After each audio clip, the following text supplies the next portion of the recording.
Welcome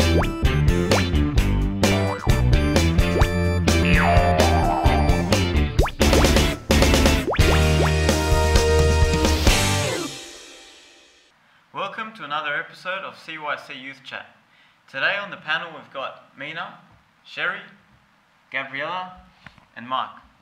Today's topic of discussion is relationships. Now, the church believes that relationships exist properly when God is in the midst of it. And when you love the person, you will sacrifice for them just as Christ sacrificed himself for the church and sacrificed himself for all of us. Now, in everyday interactions, you obviously interact with people that aren't of your same gender, your same creed or anything. So we want to learn basically today, how do you interact with these people? And how do you speak to them? And how do you greet them? How do you basically conduct your day-to-day relations with them? So to get into the core of discussion, we need to go through a few introductory questions. So the first question I want to give to the panel today is, so what does the world consider a relationship to be? Start with you, Gabriella. What do you think? With the world, anything can be a relationship. Like, I have a relationship with you and my friends. Yeah. There's men and woman, men and man, woman and woman. Like, I think that there aren't really any limits. Yeah, Mark, what do you think? Yeah, I agree with Gabriella. In the world, like they don't really have a kind of boundary between what you can have a relationship with. It's basically anything that you can be intimately connected to. Like, some men, have a connection with their relationship with their cars. They're very protective over their cars, or man and his pet, or man money. and money. Exactly. Like Yeah. it's all like it's very vague. There's no real fine line with like what man can have a relationship with. So I think it's the world that hasn't really defined No rules. Fair enough. Yeah. Sherry, what do you think about I don't think, there's no limits. You can have relationships with anyone. You basically do have a relationship with everyone, even like strangers. There is a relationship that you're strangers maybe, but hopefully, yeah. Yeah, so now moving on from this, we obviously want to talk about what the church thinks relationship is. So we know that the church has a few guidelines, and they obviously want to stick to a few passages in the Bible. So yeah, Mina, can you take us through that? What do you think the church believes? Yeah, look, to kickstart off, when you said relationship, the first thing that came to my mind is family. I think family is one of the biggest relationships we have. And having God in the midst of our family is really important. And by doing so, love is one of the factors that we have to look into in this topic. If we look into the Bible verse, 1 Corinthians verse 13:40, love is patient and love is kind. Love does not envy or boast. It is not arrogant or rude. It does not insist on its own way. Love bears all. One time I was in a youth meeting, and one of the speakers was handing out a piece of paper, and on the piece of paper there was a diagram. And I kept this diagram. It's about the family tower. It shows how important putting God in the midst of it. For example, here, the top here is family. Under it says love. Love is from God. God is what teaches us how to love, and it's really important that we take this straight from God, and it teaches us how do we love our family. Here, characteristics like respect, honesty, communication, they're all very important with our families. All these are all from God. As a man, as a person, we are not built in with these, but we learn over time. And through a family, we learn these traits. And therefore, God gave us a family, so we learn how to love. And through the love that we have for our family, we understand the love that God has for us. Therefore, we trust the Lord. We trust God through the love that He has given us and taught us. And God is always in the midst of the family. So if we look at this family tower, we understand that putting God in the midst of family is very important. And through the Bible verse, love is patient, love is kind, it teaches us that it's very important for a family to be successful. We must bear all. We must trust. We must be patient. We must. And do you think if you don't say if you're brought up with a hard family, obviously do you think that this will impact you the rest of your life? No, because through Christ, who taught us how to love, no matter what your situation is, He will teach you how to love, and you'll understand the beauty of love and communication and respect and trust. And out of all this, that's what we're trying to get. We're trying to get that trust between us and God. So what? Sorry, can I just go back to what you're saying? You know how you're saying they're more like guidelines? I kind of disagree there. Okay. I think that what the church is saying, that our foundation is, maybe it meant the same thing, but it's about the foundation. And from that foundation we can, it's like the more like I grow to love God, the more I can love others. I think that's more how it works. Like, I agree with everything, but that's how I see it in my mind. I don't see it as guidelines. There have to be pillars, like you said. I mean, the foundational, like it's all based on these ideas of trust and communication. Like and your spirituality, like like the family tree. Exactly. Should be focused on like Christ in the midst. Yeah, I really like what Mina said about having God in the middle of your family. Like, we know that God is kind of like the glue that unites the whole family. Like it says in Matthew 19 verse 5, where for this reason the man shall, I think it's here somewhere, for this reason a man will leave his father and mother and be united to his wife, and the two will become one flesh. If God wasn't in the midst of that relationship, then wouldn't the family be divided? Like there was a story I once heard that was about a child who went and asked his father, he asked his father, "Oh, Dad, where do we come from?" And his dad was like, "Oh, we come from monkeys." And then he's like, the child was like, "What? Okay." And he went up to his mother and he's like, "Mum, where do we come from?" She's like, "Oh, God created all of us." And he's like, "What?" He became confused all of a sudden, like there was no real foundation. He's like, "But Dad said that we came from monkeys." And she's like, "Nah, that's just his side of the family." like if in the relationship God is not in the midst of it, then like where's the foundation? There's no trust, like you said. There's no love. You need to have a strong basis for the rest of your family, so they can grow up with good values and good virtues and grow up to be good, especially in the church, good Christian people. Sure. Do you guys think that, say, if you're brought up with values, like, do you think, how much effort do you think it takes to change these values? Because, like, I know, like, I have many friends, they're brought up in good families, but then they get to a certain age and, they just change all of a sudden, and they're not the same people. How do you... I think it's just all about your context. Like, I would have completely different values had I not been brought up in this church, but also it's the friends that I surrounded myself with. Like, obviously when you're younger, you think what your parents have taught you, but as you grow older and you're able to question and you're able to think for yourself, you can change that. I don't think it's a question of like how hard it can be hard, but I don't think it's a very intentional thing unless you do. It becomes intentional, if you know what I mean. So like it just happens as you're growing and learning. And but I think it also brings up the point like of nature versus nurture. So nature, like or the environment you were raised in. Like if you were in a strong family, like a good Christian family, then they nurture you in a way that like they want you to grow up. Like if my parents took me to church every single Sunday, so it was like I became accustomed to that kind of lifestyle. And like that's just me, but like people like outside of the church, they didn't have that, so they were nurtured in a completely different way. I think. I don't know how much. I think your verse, what you're trying to say, is really exemplified in a verse in Proverbs. It says, "He who walks with wise men will be wise, but the companion of fools will suffer harm." So it's really self-evident in the Bible. Like really, it's true that you have to pick your friends wisely, and your relationships with your friends will determine how the rest of your life pans out as well. Because if you're in bad company, as you said, it will corrupt good habits. So do you guys have anything to any other sort of things to add? Yeah, I think it's important that like if we go back to the first relationship that happened, Adam and Eve. Yeah. God recognized that man cannot function alone. He needs companionship, so therefore he created for him Eve to love, for companionship as a partner, a life partner. How did he create Eve? He took it from Adam's rib, and with the same material he made Eve. So he made her equal to Adam. He also gave her the choice, the freedom of choice. So as Adam was created with choice, Eve was also created with choice also. She had the choice to choose to eat the apple. So even God recognized from the beginning that relationship is important. So he created the companionship for Adam, equal in form, equal in freedom, as in giving her a choice also, because Adam needed that companionship. Adam needed someone to love.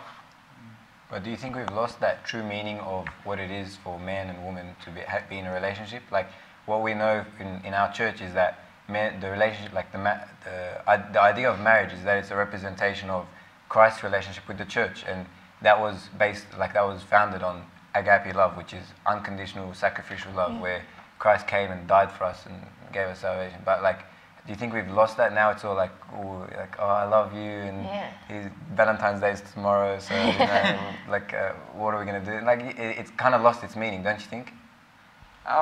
If we go to Ephesians 5, verse 25, it says, "Husbands, love your wives as Christ loved the church and gave himself up for her."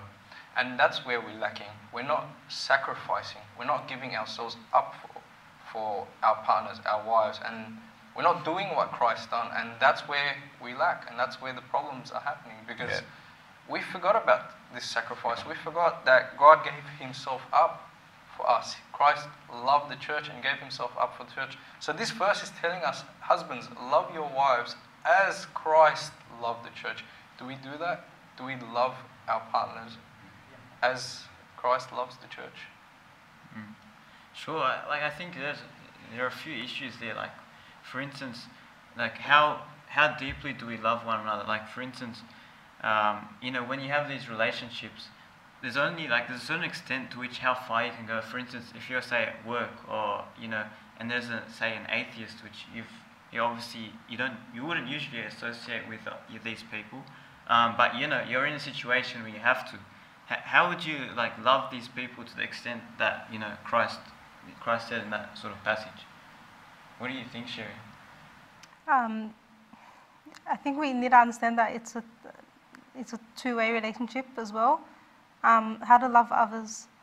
I think treating others like you treat yourself.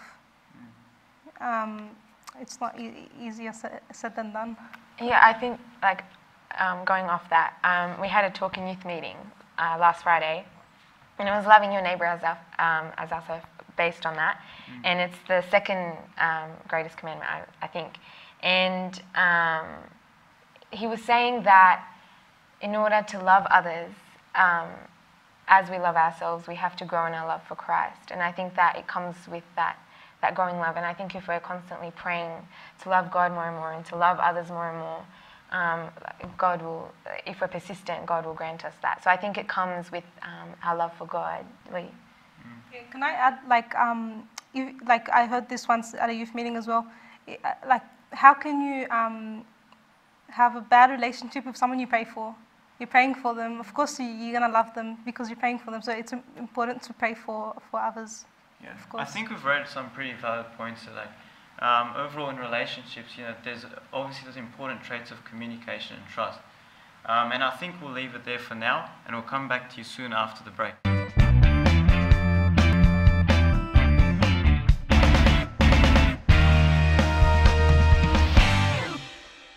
So welcome back from the break.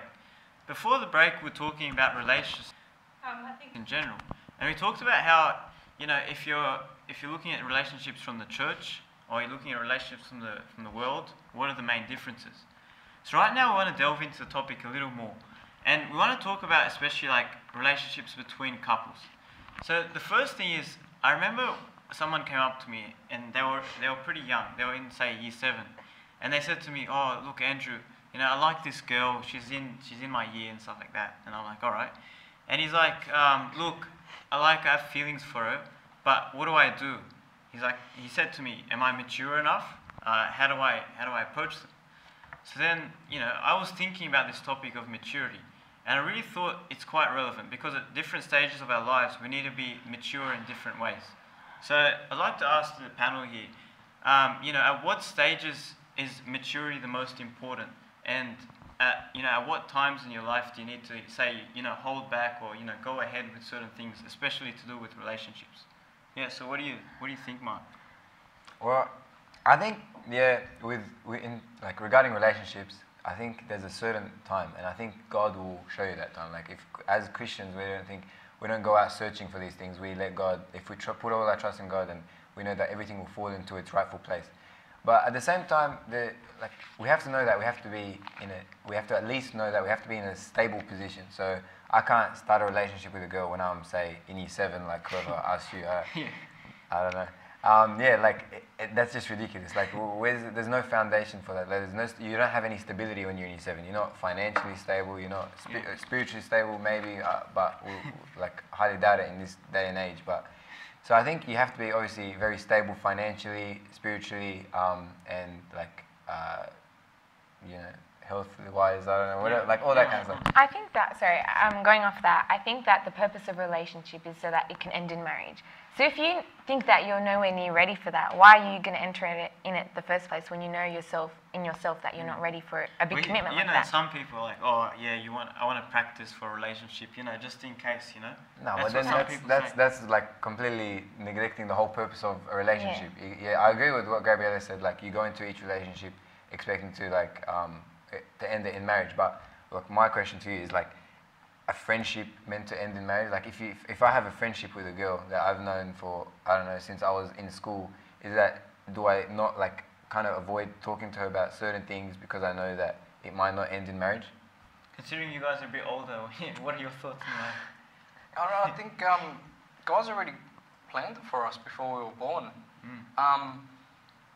So if we go looking for it without God, we might find it in the wrong place and it might be the wrong thing. But if we do our part, keep our door open while play our lives normally, I think God will let that person come into that door that we've kept open. But as long as behind that door is us and God, if it's just us on our own and leaving the door wide open, the wrong thing could also come in. Our lives are predestined. God's already chosen the person for us, so we just got to be patient about it, and we got to pray about it, and we got to be thankful when we do get it. I'm sure, a question many people face is they're always asking, how do I know when God's telling me it's the person? For instance, they sit there and they'd be stumped. They would pray, but they still might not feel the answer. How do you really know? Look, it's important to have spiritual guidance in everything that you do. In this topic, in any other topic, spiritual guidance is very important. So having regular confessions or having regular advice from your confession father, there is no way for you to stray off or go the wrong way. And your confession father will help you, will generate a series of questions for you, so you can understand if this person is the right person for you or not. They have this wisdom. They have a God-given wisdom. So your confession father will give you that guidance that you need. And also, it comes from God. You'll feel it in your heart. You'll know if this person is the right person or not. Yeah. Sherry, how important do you think the confession father is in any of your dealings with other people? I think relationship with a confession father is very, very important. Generally, they would advise you on many things, especially relationships, and people need to not take advantage, but use our confession fathers more, ask many questions, and I'm sure they get it a lot, especially in regards to relationships, and basically many things like that, especially relationships. Yeah, sure. I think it's really important what Mina said, that it's regular confession. We know, our confession fathers are really wise, much wiser than we are. They're very wise when they're speaking in that really deep Arabic accent. It's you go and talk to them about a certain situation. I know with me, it was always Abuna, is this the right path? Should I take it? Yeah, keep going, okay. And then you go 4 weeks later and there's a kind of, a obstacle that came in my way. Muna, this happened. No, we keep going. He's always pushing you onto that right path, telling you whether you stay or not or get off. And then sometimes I think we leave now. Or something like that, where it's like that. The sign okay, I think I gave it a good shot. I was seeking spiritual guidance throughout the whole thing. I was praying, and then if I'm doing everything righteously, then wherever God takes me, that's the best thing for my sanctification and salvation. I remember someone telling me actually that your confession father is a bit like, say, your soccer coach, for instance. So, when you go to play soccer, you always have someone telling you what to do. You have someone say, you have to pass the ball in that specific way. You have to shoot with your laces. You have to do specific things, right? And if you don't go to training regularly, you won't be on track, and you won't be able to perform when you're in the position that you need to perform. So when you go to the confession father, it's exactly the same thing. He's going to give you advice and coach you. And the thing I think is most important is if you're not honest with him, then he can't give you proper advice. So he needs to be able to see the situation so that he can diagnose it. Otherwise, he'll give you advice which might be quite general in a sense, and that might not help you. Say if you have this topic of relationships, for instance, and you haven't been honest with your confession father, he might not be able to give you like the most detailed of advices. So you can't. Obviously, you won't be able to make up your mind. I got to say, like, we live in a society today that this topic, it's the pressure of being in a relationship has increased dramatically. Everyone is stressing out about it. Everyone is worried about it. Everyone's worried about being alone. You're not alone. God is with you. But at the same time, why do we stress about it? It's just going to make things worse. It's going to make things harder.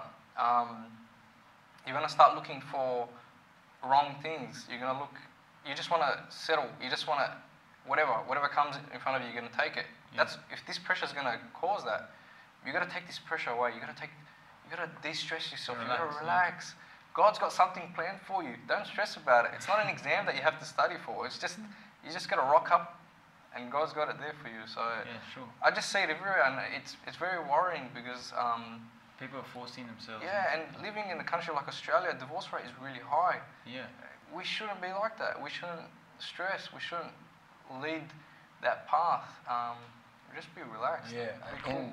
I read something like that, like about stressing in these kind of like situations. Like in the book Imitation of Christ by Thomas E. Kempis, I think he was saying like there was a segment that was talking about being simple and pure. So like it was saying simplicity has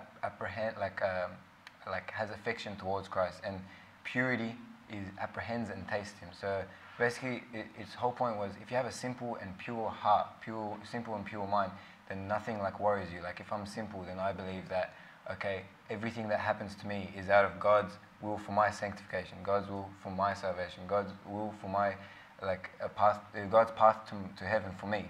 So if I think like that, just simply like, okay, whatever happens, then that will obviously aid me in future endeavors and like relationships. I won't be worried at all. And I think simplicity is the key. I think societies now these days, it's become beyond simple. Everyone wants a heart surgeon. Everyone wants a brain surgeon. Yeah. We have a list of what we want in our partner, and we've moved away from simplicity. And because we have this really intrinsic list, that person might not exist out there in the world. You know what I mean? It's just a fantasy. Yeah, it's a fantasy. So we've got to push that aside and be simple. Be simple about it. You're right. Yeah. When Jesus said that, the kingdom of heaven are for children, I think he meant it. He obviously meant it because children, the thing about them is they're extremely simple. And if we think like kids, we'll take it as it comes. We'll take it as it comes. When a child is given food, for instance, they'll take it. If the child is given love, they'll accept it. So if we act in the same way, surely, like say to do with issues like a partner, definitely God will send the right person for us. But I think in saying that going a bit off topic, when you're looking for a partner, not have an artificial list of looks like this, is tall, is smart, whatever, but at least a God-fearing person who will bring you closer to the church, because any other relationship can pull you away, and it's so easy to do that. It might start off by a simple I'm not going to church, I don't want to go to church today.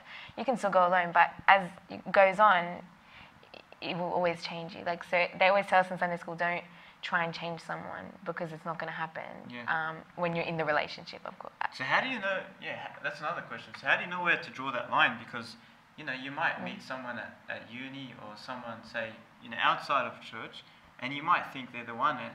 And often, I know people who have relationships with people that weren't necessarily from the Coptic church, but they're going fine. So there's a bit of a line, in the sand that each person probably has to draw. And, how do you know where to draw that line? It's a tough question. Like, I think it's a very fine line. But Look, there's this quote that I really like, and I'll share it with you. Imagine a man so focused on God that the only reason why he looked up to see you because he heard God say, "That's her, that's the one." So if we're focused on God, listening to God, He's gonna pretty much throw it in our face and say, "Yeah, that's her, that's him, that's the one." Yeah. But we have to focus on God so we can hear it. Yeah, at the end of the day, the most important relationship in our lives, at any stage of our lives, is our relationship with Christ. And if we draw closer to Him, then He will guide us. Like He said, He will guide us to who the right person for us is, what the right course for us is. Like He'll guide us into all those difficult paths in our lives. I like what you said, about hearing God, because I know it says in the Bible that He's a still small voice, and often in life there's always all this complexity, like you said, and we're not thinking about the simple. And so when you take away all those distractions, you'll hear this still voice, and it'll be clear to you what your path is. So yeah, I think that's the most important thing when it comes down to this. Do you guys have any other questions or issues you think that are important? I just want to say, instead of trying to focus on the relationship that we have with others, first, I think we got to focus on the relationship we have with God. Of course. Relationship with God is probably the most key thing. Alright, I think we'll wrap it up now and we'll head over to the next episode. Thank you very much.